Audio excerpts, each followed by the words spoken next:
Hello, book lovers, and welcome to Book Talk Radio Club. My name is Claire Perkins, and today I'm talking to Stewart Cant.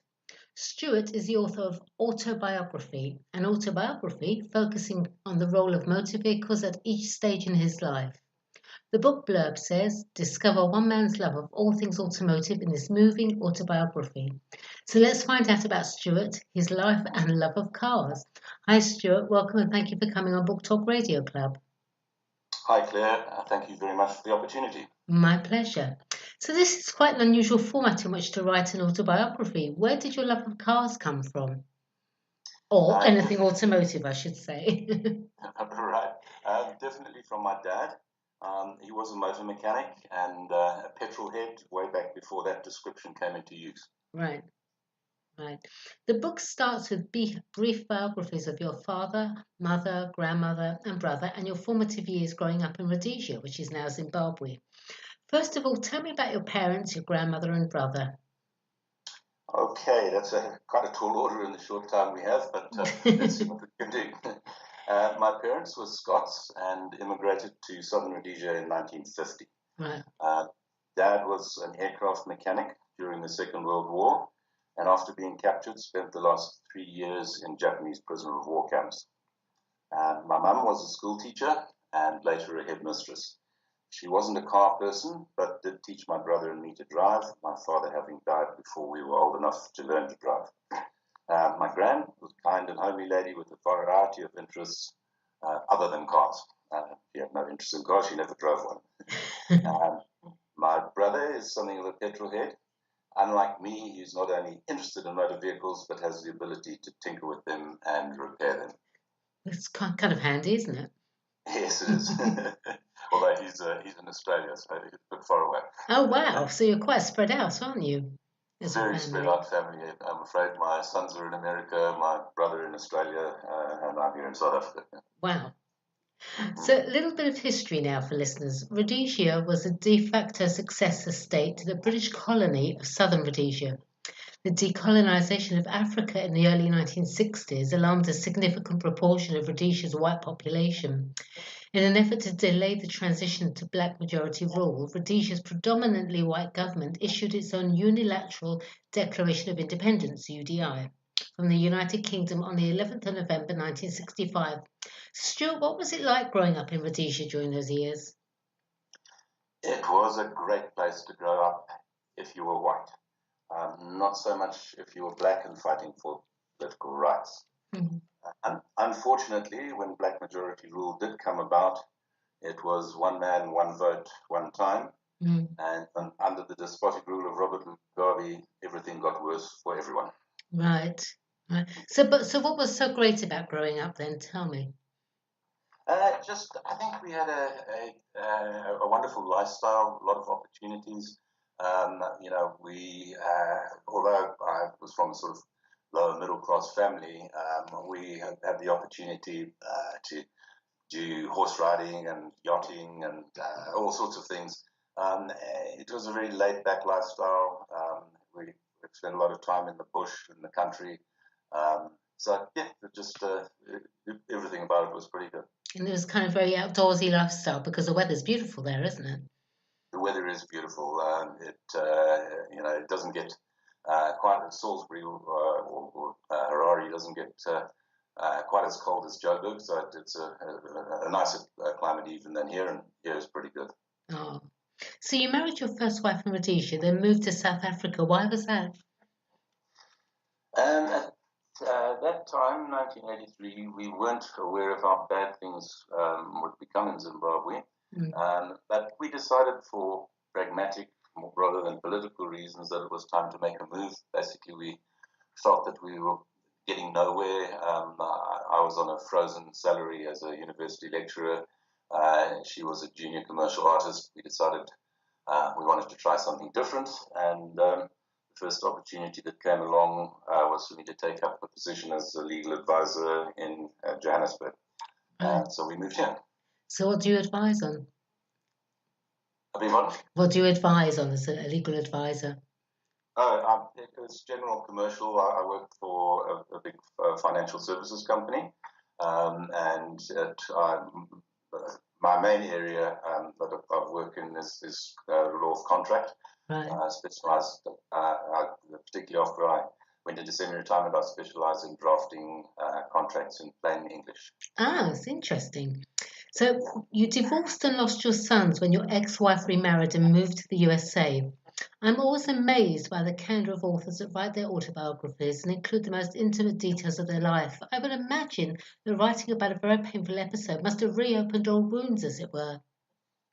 It did to an extent, but much of what went into the book came from contemporary diary entries, and I found writing those to be cathartic, a way of getting things off my chest. Yeah, I agree because I mean, as much as I have written an autobiography, I've written kind of spiritual self-help books, and there's a lot of my life in there. And yes, it does. I mean, it does open old wounds. I have to agree with you, but it is cathartic because you can look back on it almost as if it's someone else, can't you? That's right. That's correct. Yes. So you married Cheryl and have lived in South Africa ever since, and you've travelled extensively, and there's been 3 weddings along the way. Where have you travelled, and whose weddings were they? Okay. Starting with the weddings, first was the marriage of my youngest son Chris to Megan, which took place in Baltimore in the USA. Right. The second was the wedding of my niece Emma in Kawaramapp near Perth in Australia. And the third was the marriage of my eldest son Adam to Lindsay in San Jose del Cabo in Mexico. Wonderful. So all around the place. Lovely, lovely. So let's just stop here for a moment and tell me, where do the cars fit in or where do the motors fit in? I mean, does each chapter start off with, for example, it was 1976 and I had a, well, whatever car you had? No, the book's not structured like that. Basically, the cars as well as the boats, planes, etc., fit in the chronological sequence of my life story. So I just slot them in where they happen. Right, right. So how on earth do you remember all the cars? Do you have a car journal? No car journal. I guess I remember them all as each was special in some way. Right. Not always in a good way, but something memorable about each of them. For example, I had a Land Rover Defender, which was the worst car I've ever had, so it was memorable for that reason. Kept breaking down and getting punctures and things. It can't have been worse than a Renault I had once, and I got, oh, it was the worst car ever. I don't know what was wrong with it. It broke down in the middle of a busy junction in the middle of London. I've never been so red in the face in the whole of my life. Yes, indeed. I think they call them Friday cars, the ones that seem to come off the line by mistake, or full of mistakes. Exactly. Okay, well, let's carry on now. After the travels and the weddings, there's a chapter that provides a message of hope. Would you like to tell me a bit about that message? Yes, indeed. I went through a decade during which I was deeply depressed. I doubted whether I would ever again find real happiness and even contemplated suicide. Things were pretty bad. Thereafter, things improved to the point that I can now say that I have found greater happiness than I have ever felt before. My message is that if you're going through a bad patch, you can get through it, and there will be an upside. You may find that you reach greater heights than you ever have before, as happened to me. Amen to that. I understand that totally. So then you look backwards on your life and what you've learned about achieving happiness. So, what is happiness to you, Stewart? I share Aristotle's notion that, to quote, happiness is the meaning and purpose of life, the whole aim and end of human existence. Good enough. Good enough.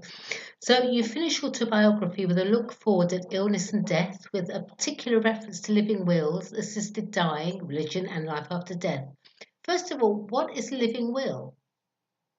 Okay, I could give you a very technical definition, but in a nutshell, a living will is a directive made when a person is of sound mind to the effect that he or she does not consent to the prolonging of the dying process by artificial means. Right. But what are your thoughts then about assisted dying, religion, and death?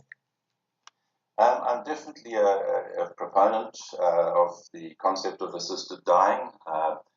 There's a local association called Dignity SA, of which I support, and basically it is to try and legalize something which is currently illegal in this country, which is for doctors to assist terminally ill people to die.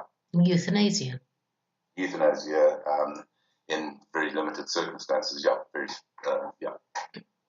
And what are your thoughts about religion and death? I have mixed feelings about religion. I certainly believe in God, but I don't accept all the teachings of Christianity, and I'm not a regular churchgoer. As regards death, I want to live only so long as I have quality of life. That's what living wills and assisted dying and so on are all about. That you're not kept around when you no longer have quality of life. Yeah. Whilst I certainly don't want to die, I do not fear death, because as I see it, I'll either go to a better place or I will altogether cease to exist. This is so interesting. Will you be writing more about your life and views, or do you think you've covered it all in Autobiography? Unless I live a lot longer, I don't think I could write a sequel. I will continue to write blogs from time to time, but at this stage, I don't envisage another book. Right, you've got no desire to write in another genre of fiction or anything? I'll give it some thought. I'm not sure that I've got enough imagination to write fiction. But I could certainly. It's certainly a possibility. The more I move into sort of, I'm sort of semi-retired at the moment, but the kind of work coming in is lessening. So maybe I'll find myself with more time on my hands, and maybe I will try writing some fiction. And last of all, where can Book Talk Radio listeners purchase Autobiography? Okay, through my Book Talk Radio Club author page, or directly on my webpage with the publisher. That is, I'm going to give you the address. It's www.Stewart, that's spelled Stewart, Cant, Cant, .PegasusPublishers.com. The book is available as a paperback or as an ebook on various websites, including Amazon. Wonderful. All right, well, thank you, Stewart. Please come back on Book Talk Radio Club again. I'd love to chat with you and hear more. In the meantime, good luck for the future, and thank you, everyone, for listening to Book Talk Radio Club. Thank you, Stewart. Thanks, Claire, and thanks to the listeners. Bye now. Bye.